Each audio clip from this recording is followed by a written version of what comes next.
May I now respectfully invite the most venerable Professor Ita Temali Intasaratiro to be on the stage for delivering your speech and presentations.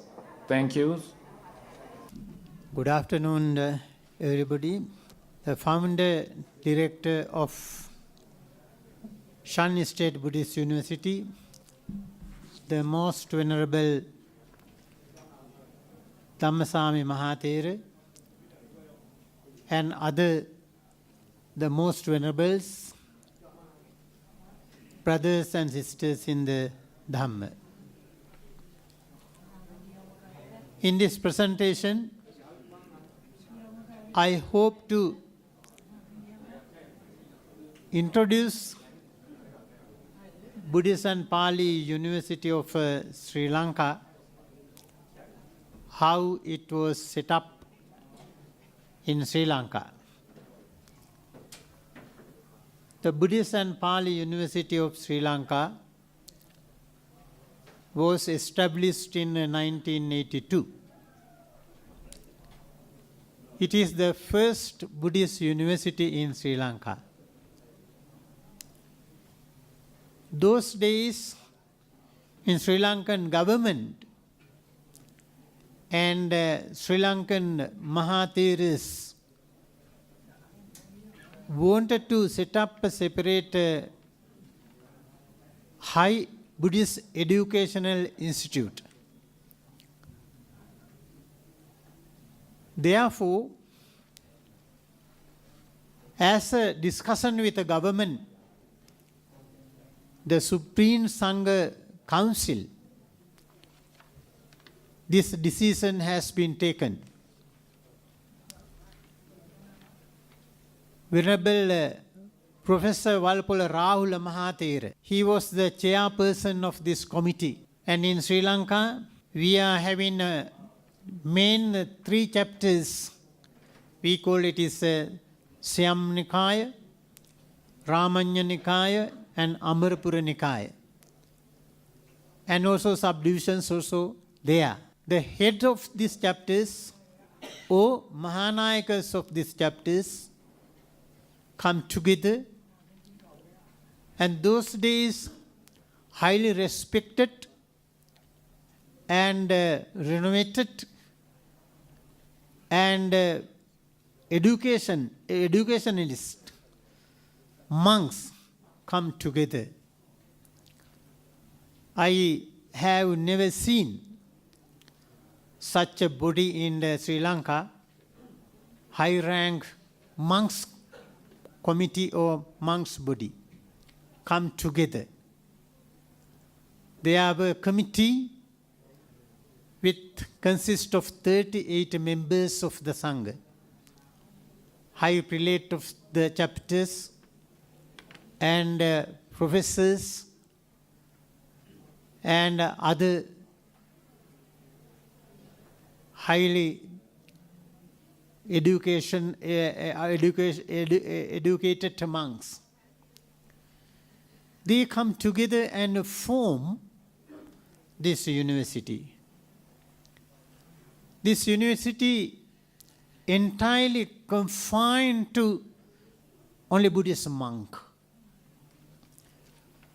Because the government and Mahathera's sole intention was to protect the Buddha Dhamma and Pali language. So that is why this university also named after Buddhist and Pali University. Initially, this university was set up as 4 university colleges. These colleges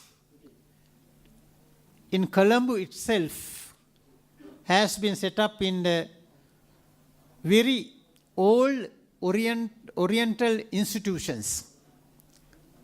I think you may have heard about these institutions. Vidyodaya Pirivena, Vidyalankara Pirivena, and Panadura Saddharmakara Pirivena, and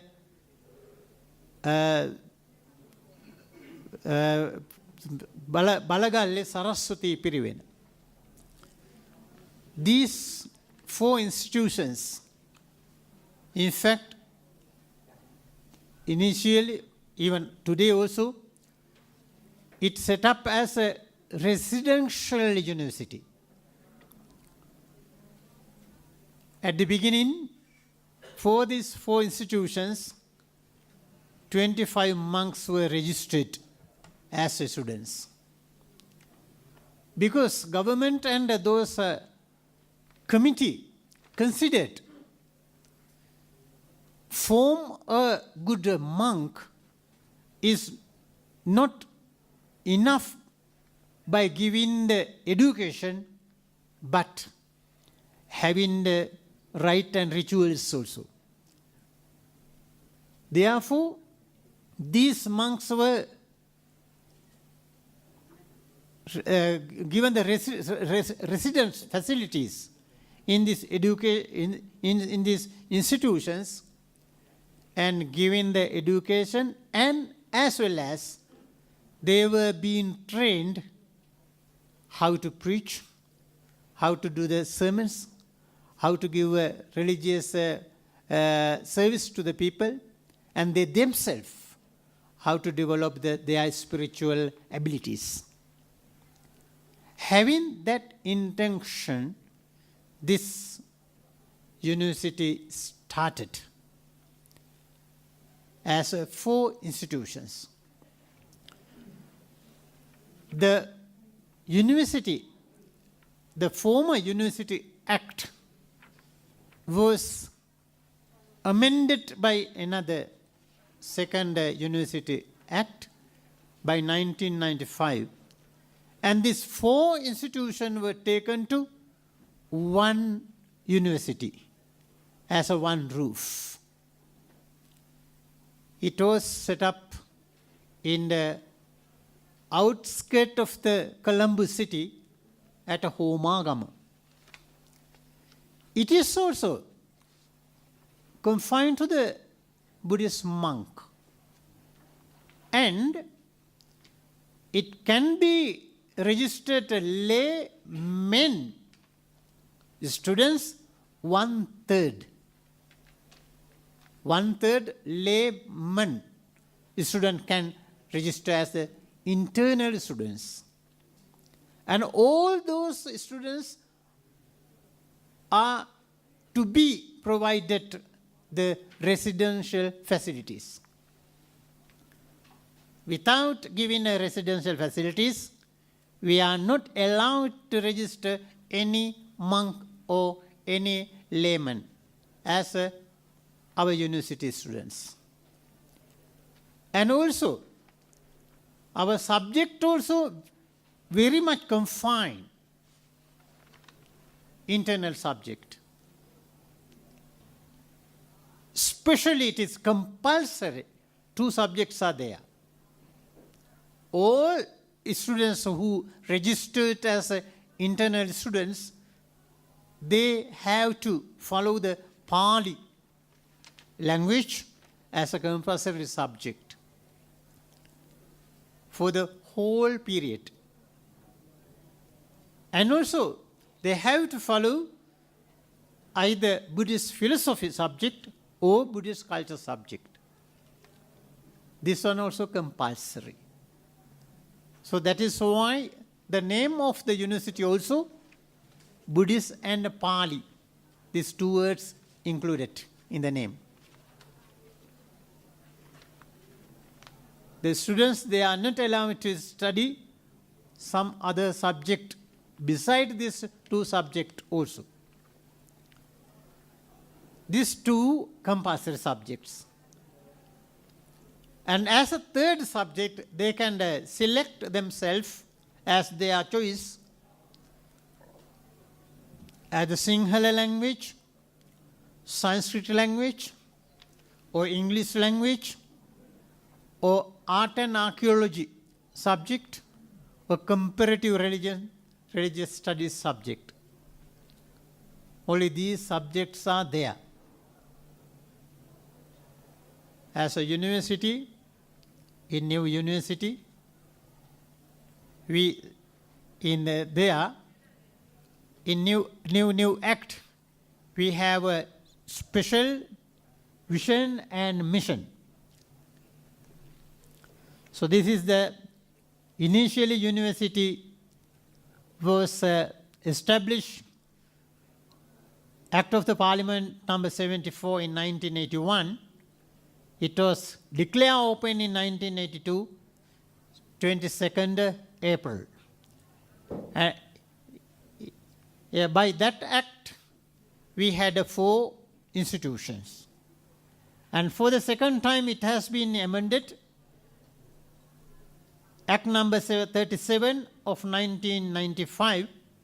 By this act, these 4 institutions was demolished and set up one university.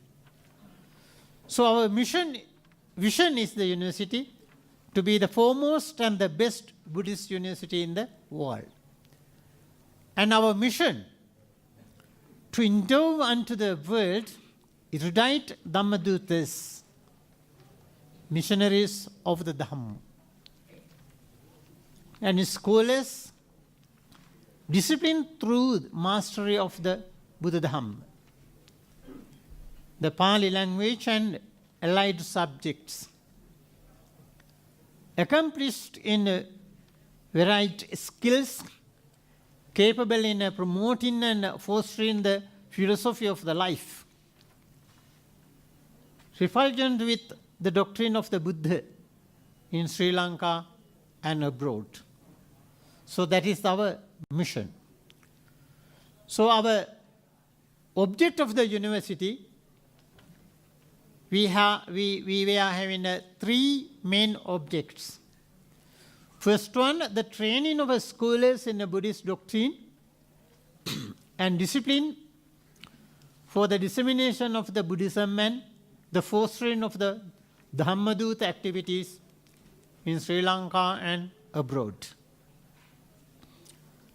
The promotion of the study of Pali, Buddhist culture, and Buddhist philosophy in Sri Lanka and abroad, and the development of these studies to suit the conditions in the modern world.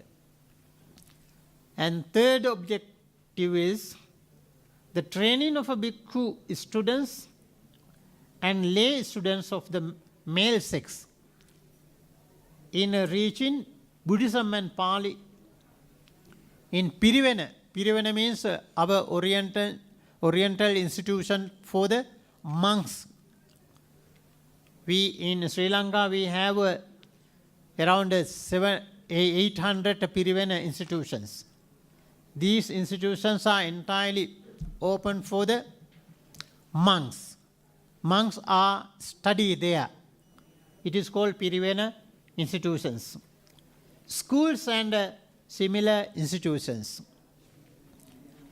Facilitating the maintenance and improvement of the ethical conduct and mental discipline of bhikkhu students and all lay students of the male sex, and any other matter connected with or incidental to of the matters aforesaid. So these are our objectives of the university. When we are having our objectives in this way, our university internally, we cannot register girl students because since it is a residential university and also Pali compulsory subject, the female students, they do not hope to study the Pali language. As a lay students, always they are expect to study this higher education, having intention to get the jobs. Therefore, they are not ready to study the Pali language. In fact, in Sri Lanka, even some of the monks even today they do not like study this Pali language because there is no any value to seeking the jobs. Only the jobs those who are educated in this field in the teaching appointment. So otherwise, any other government office or any other private office do not provide those who study the Pali or Buddhism. So therefore, there were lack of students to study the Pali and Buddhist studies. That's why in this way, government and Mahasangha has taken steps to set up the Buddhist University. So organizational hierarchy of the Buddhist and Pali University of Sri Lanka, the Vice Chancellor is the highest post. He is the chief of the university in academic side and non-academic side. In our university, we do not have deputy rectors or deputy vice chancellors. In academic side, we are having the deans of the faculties. Under dean of the faculties, we are having a head of the departments. On the head of the departments, we are having the lecturers. And non-academic side, we are having a registrars, assistant registrars, and a bursar, and other staff. Buddhist and Pali University of Sri Lanka, the path to reach the higher education in studies. In fact, in our university, we are having two sections. One section we call external side. The other side we call internal side. Internal side, in fact, it is confined to especially the Buddhist monk. And it is a residential educational system. External side, we do not have any residential facilities. There also, we do not confine to any group of the society, I mean monks or laymen or women. It is open to everybody. Everybody, they can register there. And also subjects also little bit we have increased, which is suitable for the lay people. In the courses also, we have introduced some extra courses as a external division. Anyhow, our educational studies, we start at a preliminary level. It is called a certificate course. Now, after that, a diploma course. And Bachelor of Arts, BA course. And postgraduate diploma course. And Master of Art course. And Master of Philosophy. And Doctor of Philosophy. In fact, in the internal division, we started from the BA level. We registered the students under the educational qualification of A level. Or in our traditional education system is there for the monks, we called in the Prachina educational system, Oriental educational system. There also we are having the 3 stages. Preliminary stage we call the Prachina Prarambha, a medium level called Prachina Madhyama, and a final level we call the Prachina Avasana. We call it as a Pandita Upadhi. So those who pass the Prachina Madhyama level, medium level, they are also suitable.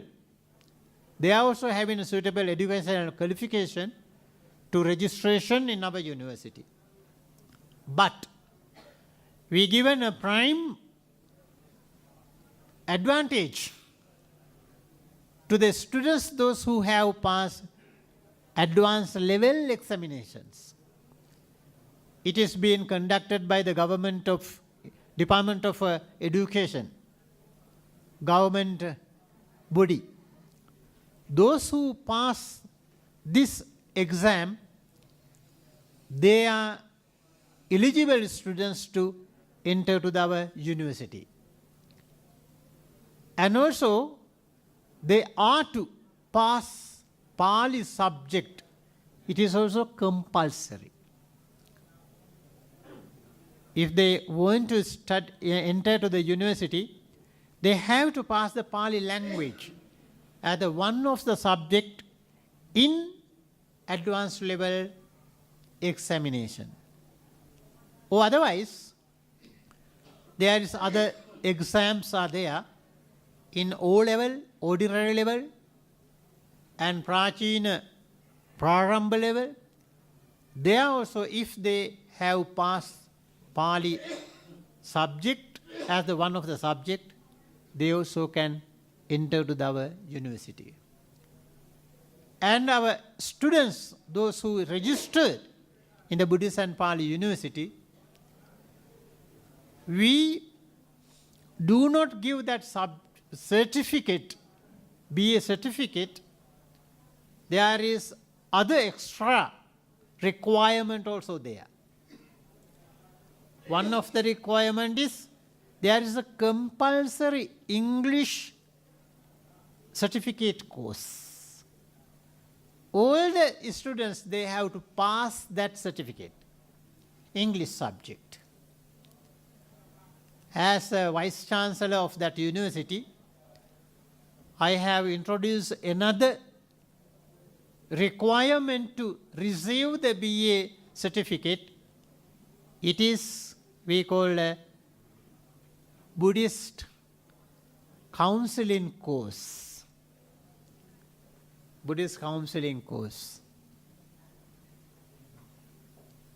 It is also having a 2 division.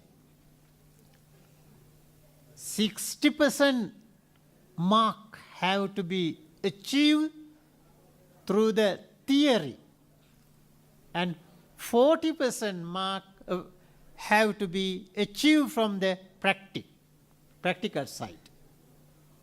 Theory and practical. Under these Buddhist councils, all the students are to be meditate. Practical side means the meditation side. They have to go to meditation center, and they have to they have to stay there for 1 week, at least 7 days, and follow the meditation course. It is also one of the compulsory side. Another one we have introduced under this Buddhist Council course. We are having some social projects. After following the theory, Buddhist counseling theory, they have to work, they have to go for the field work. Sometimes we send these students for few days to the very remote areas of the Sri Lanka with the teachers.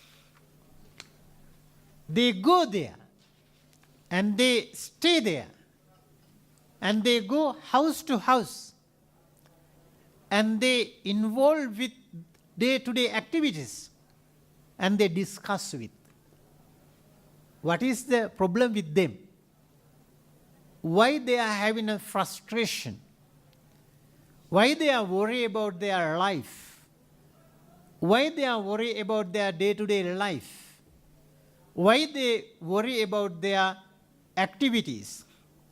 In that way, these students go to villages and stay in the village temple, and having merged with these people, they discussed and they advise.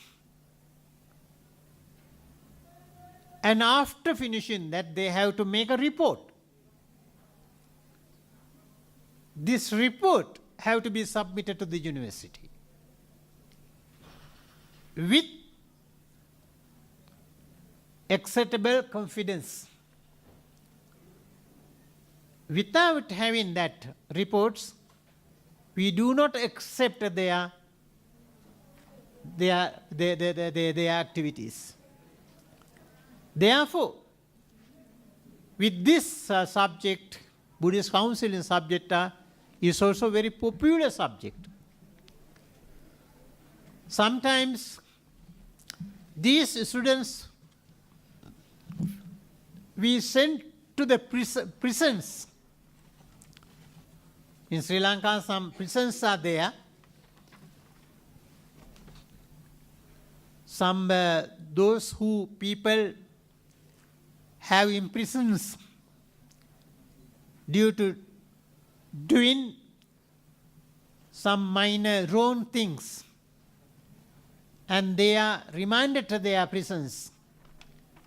And those monks, those students go to these prisons and consult and meet these people and discuss why they have done such a misbehavior activities, why they trend to that kind of things, and they discuss and collect the materials. In that way also, those monks, those students prepare the very good reports concerning the mischief of the society. And sometimes in Sri Lanka, as Venerable Rector, my friend Professor Brahma Pandit, he said, his students also in 2004 have been sent to the southern Thailand to help those tsunami affected people. In the same way, in my university also, those who follow these courses also, they visit such places. I mean, sometimes happening natural disasters in Sri Lanka. Sometimes the flood areas are there. Sometimes drought areas are there. People are very innocent and very much they fear, very much they face difficulties. And our students, they collect some day-to-day necessary items and go to those areas and they distribute. In that way, this Buddhist counseling course is very much interest course nowadays. And all the students of the university, those who registered, have to follow this certificate course. In the first year, this Buddhist counseling certificate course, it is compulsory course. It is introduced for the first year students. Because in the first year students, they are having main 3 subjects and compulsory 2 subjects. One is English subject and other one is Buddhist counseling subject. These 5 subjects are to be followed by the first year students of the university. And from the second year onwards, the student can select as their own choice to do the special degree. It is also allowed only Pali, Buddhist philosophy, Buddhist culture, and only these subjects. Other subjects are not allowed to do the special. So this one who select the specialized subject to do, then it is compulsory to do Buddhist philosophy or Buddhist culture as a subsidiary subject. And also they can follow the modern languages are there, Chinese language, Japanese language, then Korean language, and Hindi language, Tamil language. These languages are there. Those languages also can be followed as a certificate course or diploma course. This is the courses in internal students. We are having only two faculties, Buddhist studies faculty and language faculty. Under these two faculties, we are having 4 departments in each faculty. In Faculty of Buddhist Studies, we are having Department of Archaeology, Department of Buddhist Culture, Department of Buddhist Philosophy, Department of Religious Studies and Comparative Philosophy, and also Computer Training Unit also under this faculty. And Faculty of Language Studies, we are having a Department of English, Department of Pali, Department of Sanskrit, Department of Sinhala and Modern Languages, and English Language Teaching Unit also under this Faculty of Language Studies. Only these subjects and faculties are there in the Buddhist and Pali University. Very recently, we have requested from the government to introduce another faculty, Faculty of Humanities. So under this Faculty of Humanities, we have requested to introduce the subject of faculty sociology and some other new subject from these faculties. So it's still not accepted by the government, but we hoped the government will be accepted to this new faculty also. So this is our internal section of the university. Especially our internal section, as I mentioned, it is confined to the Buddhist monk.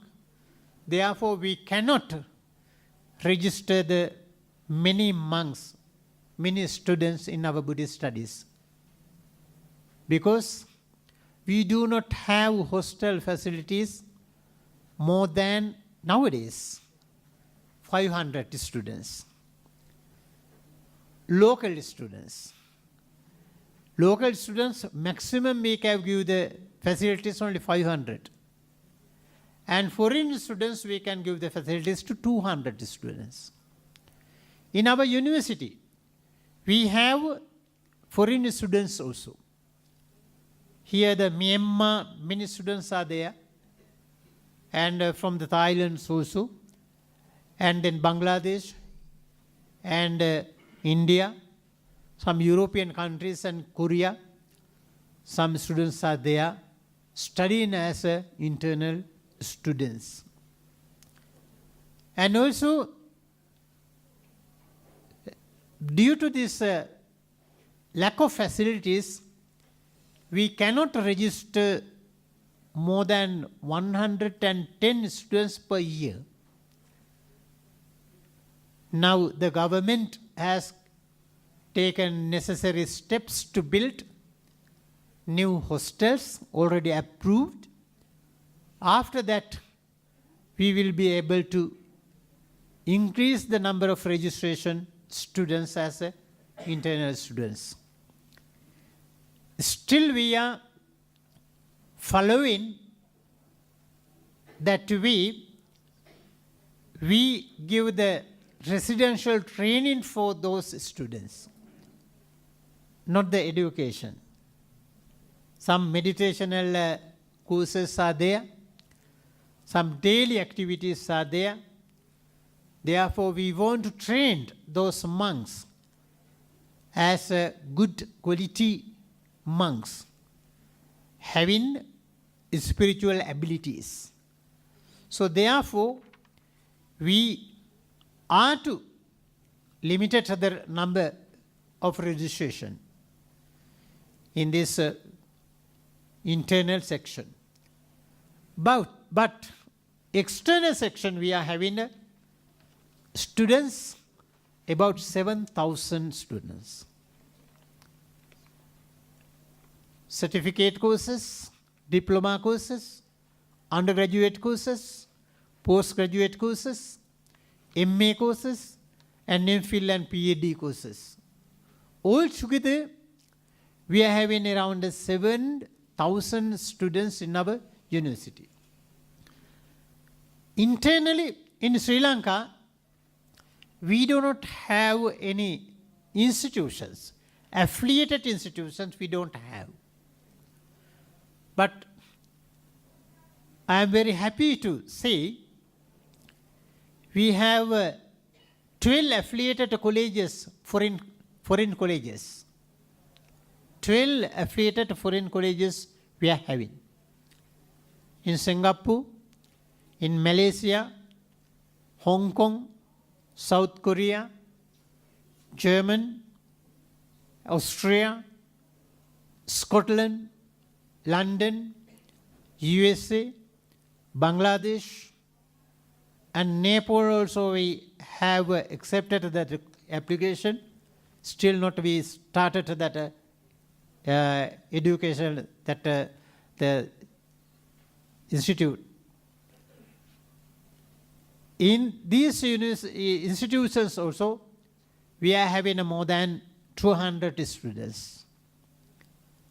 They are conducting the diploma course. According to our University Act and rules and regulations, and according to our bylaws,